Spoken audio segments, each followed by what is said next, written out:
प्यारे दर्शक बंधु, कैसे हैं? जोहार जी। मैं एसपी सोरेन। स्वागत है जोहार जी चैनल में। मकसद चर्चा करना अनोखी नज़रियों से। तो प्यारे कैसे हैं? बिहार का चुनाव खत्म भी हो गया, मुख्यमंत्री भी बन गए, एक मंत्री इस्तीफा भी दे दिया। ये चुनाव बहुत कुछ संकेत दे के गया है। क्या है वो संकेत, जानते हैं। पहला संकेत है कि ईवीएम हैक नहीं हो सकता है, क्योंकि चुनाव के बाद भी किसी भी पार्टी ने ईवीएम हैक का शिकायत नहीं किया है। बल्कि शिकायत क्या है? पोस्टल बैलेट काउंटिंग का शिकायत है, धांधली का शिकायत है। पोस्टल बैलेट क्या है? पेपर बैलेट है। यानी कि जाने अनजाने में जो लोग ईवीएम हैक को हटाओ और पेपर बैलेट के लाओ कह रहे हैं, वो सरासर गलत कर रहे हैं। दूसरी, अगर हम डाटा को देखते हैं तो आरजेडी गठबंधन को 37% वोट मिला है और सीट संख्या 110,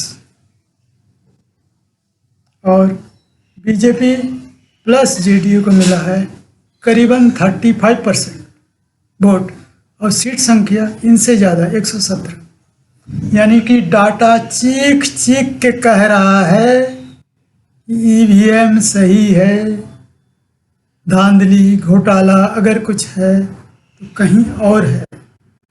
यानी कि पेपर बैलेट में धांधली है। इस बात को समझने की कोशिश करना चाहिए। अब इस विषय का एक दूसरा पहलू के ऊपर चर्चा करेंगे। पहलू क्या है? इस देश में दो वर्ग के लोग हैं। एक वर्ग है SC ST OBC, इस देश के मूल निवासी, जिनकी आबादी है 85। दूसरी वर्ग है संपन्न वर्ग, जिसमें ज़्यादातर लोग सवर्ण समाज से आते हैं और मूल निवासी के लोग भी संपन्न वर्ग यानी एलीट क्लास में आते हैं, जिनका तरक्की हो गया है, आर्थिक रूप से स्वच्छल हो चुके हैं, जिनका उठना बैठना अन्य संपन्न वर्ग से होता है। यह है एलीट क्लास। अब बात देखते हैं, एलीट क्लास के लिए सिर्फ दो ही पार्टी है। कौन सा? एक तो बीजेपी है और दूसरा कांग्रेस है। ज़्यादातर संपन्न वर्ग लोग कुछ सालों से सिर्फ और सिर्फ बीजेपी की तरफ झुक गए हैं। इसीलिए इस चुनाव में भी आप देखिए, बीजेपी का वोट करीबन 20% ही है, जो कि एलीट क्लास संपन्न वर्ग के आबादी के बराबर है। दूसरी तरफ मूल निवासी 80% है, लेकिन इनकी पार्टी कितना है जरा गिन लेते हैं। खेतियार लोग जेडीयू और आरएलएसपी, पशुपालक आरजेडी पप्पू यादव, नाव चलाने वाले वीआईपी, ये तो हो गए ओबीसी के। अब आते हैं एससी वर्ग के लोग। कौन कौन है? एलपीजी, लठाइत लोग एलजेपी, चर्मकार बीएसपी, चुहा पकड़ने वाले मुसहर हम पार्टी जीतन राम। इसके अलावा जो लोग बच गए SC OBC के गरीब गुरबा लोग लेफ्ट के साथ हैं, और बाकी जो है OBC के साथ हैं। 10 हो गए। और बिहार में एक छोटी सी पार्टी है आदिवासियों का JMM, वो भी 3-4 सीटों पर अपना रुतबा रखता है। तो अब देखिए, इन 80 को अगर मैं 10 में भागा दे दूं कितना होता है? 8 होता है। तो प्रत्येक पार्टी को 8% वोट हुआ। इस 8% पर अब देखा जाए 8 बड़ा है कि 20 बड़ा है? 20 बड़ा है, तो 20 वाला जीतेगा ही, और 8 वाला हमेशा हारेगा। फिर गलती कहीं और है और दोष किसी और को, ये उचित नहीं है। ऐसे भी चुनाव नतीजा को अगर देखा जाए तो अगर मूल निवासी के JDU, VIP, हम पार्टी BJP को साथ नहीं देते हैं तो उनका सरकार नहीं बन सकता है। वो लोग इस चुनाव में हार गए हैं। इसी वजह से एक मुख्यमंत्री, 2 उप मुख्यमंत्री होने के बावजूद कोई भी संपन्न वर्ग के नहीं हैं। अगर BJP का जीत हुआ होता तो मैं समझता हूँ इन तीनों में एक बंदा जरूर संपन्न वर्ग के होता, या तो रविशंकर प्रसाद होते, या गिरिराज सिंह होते, या अन्य, जैसे कि आपके बगल वाला राज्य उत्तर प्रदेश में देखिए, जोगी जी हैं, शर्मा जी हैं, मौर्य जी हैं। 2-2 हैं क्योंकि वहाँ पर BJP का जीत हुई है, बहुमत है।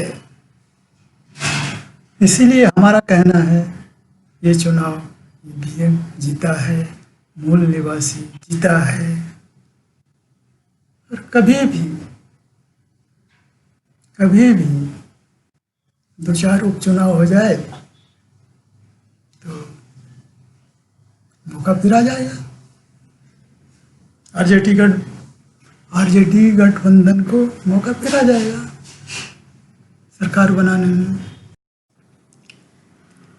तो प्यारे, जाने अनजाने बहुत लोग हैं सोशल मीडिया में और अन्य जगह में EVM हटाओ, पेपर बैलेट लाओ का मुहिम चला के रखे हैं। लोगों में भ्रम फैला रहे हैं, उत्साहित कर रहे हैं लोगों को। इससे हो क्या रहा है? मूल निवासियों का चुनाव हारने का वजह है, कारण है, इससे ध्यान हट रहा है। और मुख्य वजह क्या है? एक तो है मुसलमान पाकिस्तान, और दूसरा है मूल निवासियों के विभिन्न वर्गों में आपसी खींचतान। जैसे कि पहले ही बताया,